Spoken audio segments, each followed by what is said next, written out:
নমস্কার বন্ধুরা, রুবির home kitchen with ব্লগে আপনাদের সকলকে স্বাগত।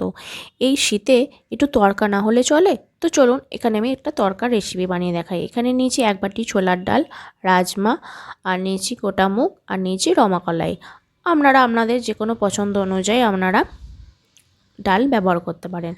তো এই ডালটা প্রায় আমি 7 থেকে 8 ঘন্টা মতন আমি ভিজিয়ে রেখেছি। ভিজিয়ে রাখার পর আমি প্রেসার কুকারে সমস্ত ডালগুলো দিয়ে দেব। এখানে আমি ডালটা দিয়ে কিছু পরিমাণ জল দিয়ে দেব, আর দিয়ে দিচ্ছি এখানে 2 টুকরো মতন দারচিনি আর জয়িত্রী, আর দিয়ে দেবো এখানে হলুদ গুঁড়ো আর লঙ্কার গুঁড়ো। তাতে এই গরম মশলাটা দেওয়ার কারণ হচ্ছে খুব সুন্দর একটা ফ্লেভার আসবে বা গন্ধ। তো চলুন এখানে আমি কড়াইয়ের মধ্যে দিয়ে দিচ্ছি কিছুটা পরিমাণ সর্ষের তেল। সর্ষের তেলটা যখন গরম হয়ে যাবে এখানে আমি তেজপাতা, শুকনো লঙ্কা, গোটা জিরে ফোড়ন দিলাম। দেওয়ার পর এখানে আমি একটু হিং দিয়ে দিচ্ছি, আর দিয়ে দেবো 1 চামচ মতন কুচানো রসুন আর 1 চামচ মতন কুচানো আদা। তো তারপর দিয়ে দিলাম এখানে 8 থেকে 9টা মতন ছোট ছোট পেঁয়াজ কুচিয়ে আমি দিয়েছি। তো এখানে ভালো করে পেঁয়াজটা আমি ভেজে নেব। ভাজতে ভাজতেই আমি এখানে দিয়ে দেব একটু লবণ।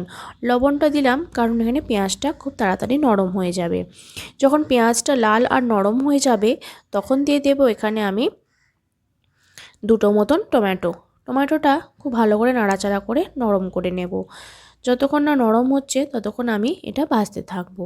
এবার নরম হয়ে গেছে, তারপর এখানে 2 চামচ মতন আদা আর 2 চামচ মতন রসুনের পেস্ট দিয়ে দিলাম। দিয়ে খুব ভালো করে কষতে থাকবো। এরপর দিয়ে দেবো গুঁড়ো মশলা, লঙ্কার গুঁড়ো, কাশ্মীরি লঙ্কা, দিয়ে দিচ্ছি মিট মশলা, আর ধনে গুঁড়ো, জিরে গুঁড়ো, হলুদের গুঁড়ো দিয়ে খুব ভালো করে আমি নাড়াচাড়া করব।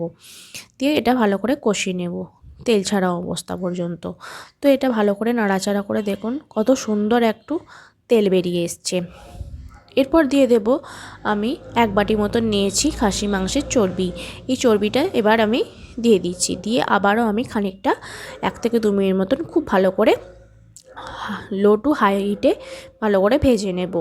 নেওয়ার পর যখন তেল ছেড়ে আসবে আমি যে সেদ্ধ করে রেখেছিলাম ডালগুলো এরপর দিয়ে দেব। দিয়ে একটু জল দিয়ে দিচ্ছি। দিয়ে খুব ভালো করে আমি ফুটিয়ে নিচ্ছি। ফুটিয়ে নেওয়ার পর এখানে আমি দিয়ে দেব একটু তড়কার মশলা। এখানে আমি তড়কার মশলা দিয়ে দিলাম। দিয়ে আবারও ভালো করে নাড়াচাড়া করে নিলাম। এরপর ফুটতে থাক। আবার এখানে একটু কালারের জন্য দিয়ে দিলাম 1 টিস্পুন মতন কাশ্মীরি লঙ্কার গুঁড়ো, যাতে খুব সুন্দর হোটেল রেস্টুরেন্টের মতন কালার আসে। তো চলুন এখানে আমি কালার আনার জন্য আরও একটু কাশ্মীরি লঙ্কার গুঁড়ো দিয়ে দিলাম। দিয়ে এবার ভালো করে এটাকে আমি নাড়াচাড়া করছি। এরপর দিয়ে দেবো একটু মিট মশলা। দিয়ে আবারও আমি খানিকটা নাড়াচাড়া করে নেব। দিয়ে একটু স্বাদ অনুযায়ী দিয়ে দেব লবণ। যেহেতু আগে একটু লবণ দিয়েছিলাম তাই লবণের পরিমাণটা দেখে শুনেই দিতে হবে। তো এখানে আমি কাঁচা লঙ্কা 2 থেকে 3টে মতন কুচিয়ে দিচ্ছি। তো এটা অপশনাল, যদি আপনারা ঝাল পছন্দ করে অবশ্যই দেবেন। আর স্বাদের ব্যালেন্স আনার জন্য একটু দিয়ে দিলাম 1 টিস্পুন মতো চিনি। এরপর দিয়ে দিচ্ছি ধনেপাতা কুচি। ধনেপাতা কুচিটাকে দিয়ে খুব ভালো করে আবার নাড়াচাড়া করে নেব। নাড়াচাড়া করে দেখুন বন্ধুরা কত সুন্দর একটা কালার এসে গেছে। তেলটা উপর থেকে ছাড়তে শুরু করে দিয়েছে। এরপর দেখুন বন্ধুরা কত সুন্দর গন্ধ আর কালার চলে এসছে।